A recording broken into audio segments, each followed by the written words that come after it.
salaamaaleykum amateur de foot yi ñu ne ñeen ñëpp ku ci nekk seen tur ak seen sant ñu ngi jégalu ci qualité son bi sunu micro bi moo yàqu cata si dugg mooy sunu micro bi rek mu ngi nii tegal leen ko dafa yàqu quoi cat moo si dugg dafa daan lu métti moom ngeen di gis noonu gis ngeen niñ ko pièces yi niñ ko détaché vous avez vu par pàcc et c'est malheureux et ça coûte presque si je me fie ça a coûté 250 000 mais nag père di jaay bi la quoi. Mais malheureusement très compliqué gis ngeen suñuy matériel ni mu chéré uniquement pour jox leen ay xibaar matin midi soir interview yi ñuy def nii rek on dépense plus de presque 100 000 francs waaye ci benn interview rek mën nga ci dépense 100 000 francs mooy sa transport essence bi et tout li ngay lekk li ngay fay caméraman bi monté mooy loolu on fait tout ça pour vous kon nag di leen gën di liker di commenter di abonner di ñu ñaanal bu baax a baax di gën a am courage di def fédération jàppale ñu jour jàppale ñu kenn ñu jàppale ñoo koy def avec nos maigres moyens uniquement ngir ngeen am actualité à temps mu ngi noonu dañuy tooy ma dem ministère yéen xam ngeen da ngeen am baax da ngay feebar rek mais nag c'est ça la vie gis ngeen voix son bi def naa normal ñu ngi ciy jégalu xam naa dañ jéem a améliorer xool muy normal fii ak si guddi incha allah am na micro bu ñu war a jot am nañ ay micro fii yeneen mais micro yooyu du micro high level bu ñu jënd nag dañuy bëgg a jënd micro comme bii nii rek même la ñuy commandé waat rek di jaay bi wala beneen bi bu ndaw bi fii ak guddi incha allah xam naa dinaa si jot sànq nii la yàqu moo tax mënuma tëb rek gérer ko et c'est ça ñu ngi ciy jégalu ci son bi pour bëgg nañ leen jox lépp loo xam ne qualité lay doon. bu loolu weesoo dañuy jublu ci xibaar yi nga xam ne moom dañ leen war a jox actuellement xam ngeen xel que ni dañ leen war a jox ay xibaar jëmee ci football mondial daa waru leen a rëcc yéenay suñuy doomu ndey ñu ne yéen noonu lañ koy jàppoo benn par benn dal bu rëcc mu ngi noonu officiel nag Juan Garcia gars yi Barça officialisé na ko doon na jouer FC Barcelone et mbir yi mat na sëkk mu ngi noonu s'est engagé le gardien rejoint le club en provenance de l'Espagne l'Espagnol de Barcelone bokk son voisin pour 25 millions d'euros correspondant au montant de sa clause libératoire mu ngi noonu kooku di FC Barcelone loolu la fay ci Juan Garcia mais nag ay waa Espagnol de Barcelone ñu ngi koy saaga di ko yàqul mel ni xel mais tëj na ay commentaire am ngir uniquement mën a wéyal carrière foofu ci FC Barcelone sans stress sans problème mu ngi noonu kooku di Cole Palmer nag ku neexam boobu moom àddunoom dara sax moom nee na dafa takk masque yi nag xet avion moo ko neexoon nee na je porte un masque parce que je n'aime pas l'odeur des avions ci daa neex moom kay mu ngi noonu rek Pep Guardiola nag mooy génn da wax moom nee na beaucoup de joueurs ont besoin de temps de jeu s'ils reviennent d'une longue blessure et ils ne joueront pas ils ne retrouveront jamais leur rythme lors du prochain match contre Al Ahly 10 joueurs seront alignés pour essayer de gagner nee na nag daal joueurs yi bu ñu jógee ci blessure moom teguñu leen moom pour nekkaat ci temps bi bu ñu ci nekkaat waaye dinañ te yéen mën 10 joueurs yoo xam ne daal pour gagner kooku daal ay rek Pep Guardiola interrogé sur la possibilité pour Tijani Ladner de jouer plus bas pendant l'absence de Rodri mu ne leen oui on a Nico Williams à ce poste pardon Nico Gonzalez mooy Nico Williams man nag foofu je suis pas d'accord sama joueur bi Guardiola c'est ñoo ko jël di ko teg ay sentinelle de c'est un relayeur il doit être plus haut quoi que sentinelle bi relayeur la de c'est un organisateur bul yàq sama football joueur waaw lu tax sama yaakaar de teg ko fi nga ko war a teg Nico Gonzalez da nga ko jënd presque 60 millions d'euros pour mu concurrence ak Rodri wala mu jël place am tegal Nico Gonzalez joueur Porto bi ancien joueur de FC Barcelone ñu ngi xel mbir yi nan la demee ak nan la naka la mu ngi noonu Paris Saint-Germain dem boo ko fatu mu ko Botafogo moom mu ko dóor par la marque de 1-0 Paris Saint-Germain doon wax ni actuellement il est invaincu du ko dóor que doon de du koy jël te du kenn du ñàkk benn match ñàkk na Paris Saint-Germain nag wàccaat leen sur terre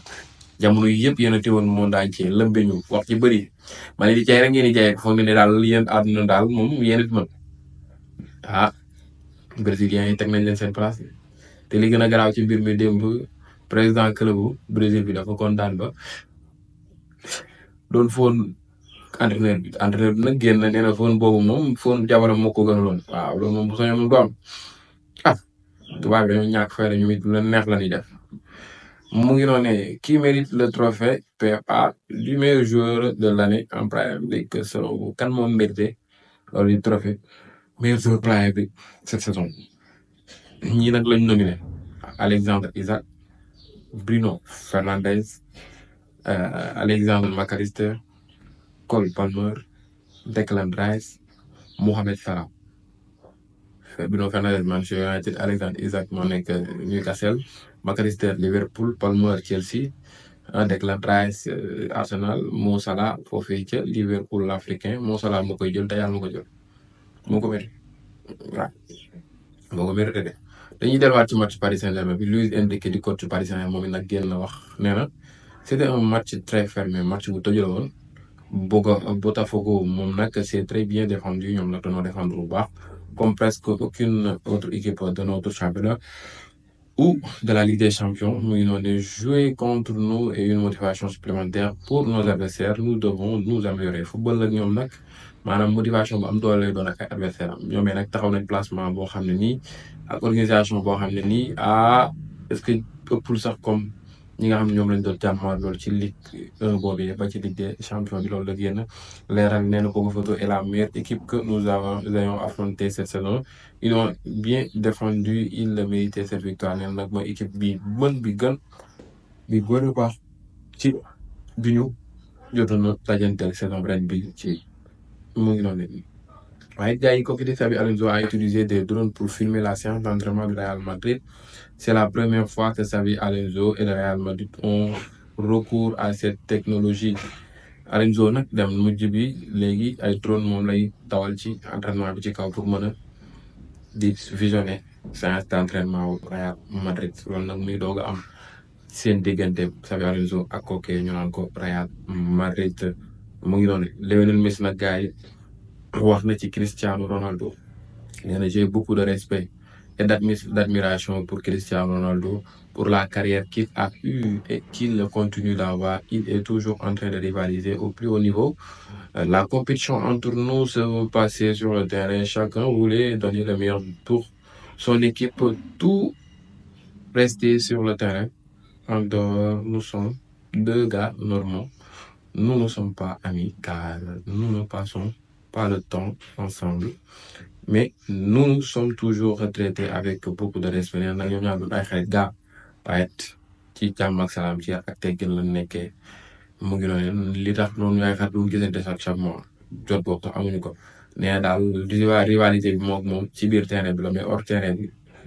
leneen la nee na jour bu respecté la nag jour bu mën li muy def la jàmbaar dafa am admiration ci moom nag dafa nangoo liggéey li nga xam ne réalisé na ko ci histoire footballam c'est quelque chose boo xam ni mérite beaucoup de respect mu ngi noonu des affrontements ont éclaté entre les supporters du Paris Saint-Germain et de Botafogo après le match de la Coupe du Monde des clubs parisiens dañoo mer ndeysaan jàpp ñu woon nit ñi mën leen a dóor moo tax xeex na xeex bu métti waaye parisiens yi du mën leen parisiens leen duma ba yi daal wala lii rek français presque africain rek africain yi fa ñëw contaminé leen ñàpp lañ def mu ngi noonu ñu ngi xaar mbir yi naka la demee en tout cas war nañoo tegwaat ci raay bi de nag Coupe du Monde des clubs bi neexalul kenn Atlético Madrid nag moom moo door démb kooke ñu naan ko mën naa ni soudeur bu nekk foofee ca États-Unis Amérique MLS bi waaye it Barrios moo ci gën a fës doublé la def ci match boobee wane boppam c'est statistique 90 minutes de but marqué 52 passes réussies sur 60 une passe clé 5 longues passes réussies sur 6 2 tirs cadrés 2 dribbles réussis 7 duels gagnés sur 9 et 3 interceptions 3 attaques. Le tout premier doublé de sa carrière, Barrios permet à l'Atlético Madrid de décrocher ses premiers points en Coupe du Monde des clubs. Un très bon joueur, Barrios, un relayeur. Ouais, vraiment excellent. Il est tout juste exceptionnel, ce gars. Et c'est à suivre aussi, saison de l'Union. Et il mérite beaucoup de respect. Il s'est montré. Vraiment, il s'est montré. Qui s'est montré hier, Lionel Morgatan, Messi. Te beaucoup faral la permettre Miami gagne Porto Porto la dóor te Porto Europe la ne di wane boppam sur le Portugal kon nag MLS bi ak Arabie Saoudite gi ak championnat Brésil ñu ngi wan ne gars yi est-ce que ëppale ngeen ñu dara football bi rek a fi ne de. Depuis 2018, Lionel Messi a inscrit davantage de buts sur coup franc 34 que sur penalty 33. Messi coup franc yi mu jot a dugal depuis 2018 ak léegi coup franc yi mu jot a dugal moo ëpp penalty yi mu dugal. daa wax ay coup franc mooy penalty ci moom mu ngi doon daal mais man maanaam wax naa wax ba jëse bëgg génn ci moom man mënumaa topp ma la ñu di wax bëgg a cee teg Messi di wax Cristiano Ronaldo doggal na ba pare wala ñëw ci Mbappé non déedéet. Liverpool devrait faire une offre importante pour recruter Marc Guehi, le défenseur de Crystal Palace et de l'équipe d'Angleterre. Liverpool daal actuellement dafa def benn offre pour jënd défenseur Crystal Palace boobee mu doon joueur Angleterre bu am talent la waaw foofu entre parenthèses ñu xaar ñu ngi dana demee ñu delluwaat ci Messi mi nga xam ne daal démb coup franc bu rëy la dugal moom nag génn na ba yee yàbbi ci match bi ni mel ne toute l'équipe avait un énorme effort que nous n'avons pas seulement bien défendu, mais nous avons aussi très bien géré le ballon. Nous avions un coup amer après le premier match. C'est une victoire très importante et nous devons en profiter. Comme tu disais, Messi, loolu la génn leeral nee na match la boo xam ne nii équipe bi daal ñoo wane seen bopp effort bu baax bu mag lañ def nee na nag défendre rek yam ci waaye dañoo football bu normal gérer bal bi en tout cas war nañ seen bopp te it dañuy profité ci li ni mel kookee di Lionel Messi moo gàttaan mi nga xam ne moom la ñu élire homme du match waaye yamul foofu nee na nous avons essayé de jouer notre style aujourd'hui nous avons été moins bons mais nous avons nos armes le match contre Palmeiras sera difficile match bi di ñëw dafay metti waaye dina jéem football seen football tey yi nag démb bokk on peut dire que ni des na wane seen bopp carrément mais waaye li am solo mooy gagné match bi te ki gagné match bi moomay Lionel Messi moomay la waaw nee na nag c'est vrai que ni ñoom dañoo bëgg a doon équipe bu compétitif équipe boo xam ne nii daal dañuy mën a jàmmaarloo équipe yu mag yi am dayoo exceptionnel mu ngi doon nee na nag et nous avons peut-être gâché la première mi-temps à cause du stress des jeunes joueurs qui participent pour la première fois à un tournoi à ce niveau. joueurs yu bëri foofu ay gone la te it daal mën na stressé li ni mel daal mën na doon loo xam ne daal mën naa ni lu bees ci ñoom te duñ ko xam mu ngi doon ñu xam mbiri nan la nar a demee ak nan la naka en tout cas góor bi moom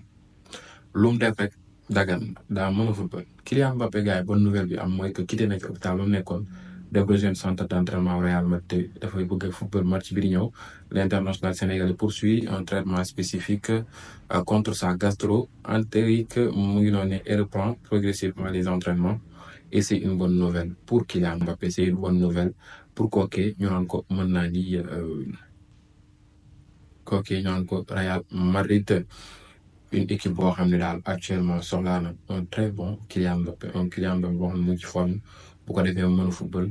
wane boppam bu baax a baax mu ngi noonu ngeen xamee ko noonu waaye club brésilien yi ak club saoudien yi club américain yi ñu ngi wane seen bopp de waaw baax na Palmeiras démb Al Ahly la jàpp doon ko 2-0 Palmeiras en tout cas européens yi daal ñu ngi leen di bëgg rek loolu daal xam naa ko loolu moom lu ma leeral mu ngi noonu Estácio 2 fois de suite homme du match mu ngi noonu le trophée bi la Bible est ouverte kooku di Palmeiras nag dafa nar a bind histoire ci football de maanaam Palmeiras kii waaye Estácio mooy Messi 2 hommes du match coupe du monde des clubs ci 2 matchs là c'est extraordinaire. waa Barça nar ngeen a am problème nag ak Lamine Yamal tee leen seen doom ci am na beneen coow bu jug ci moom ak benn gel bokkut ak gel bi ma leen annoncé que ni 30 ans la am kii keneen la te gel bi actrice la ci yenn film bëgguma cee jaar mu ngi noone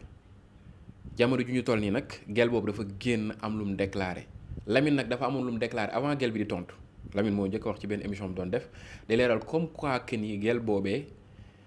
maanaam buñ ko laajee ci digganteeg Lamine dina génn di leeral comme quoi que ni dafa rejeté Lamine nag mineur la alors que loolu du dëgg te it mu ngi leeral que ni mosul gisanteeg gel bi mais aussi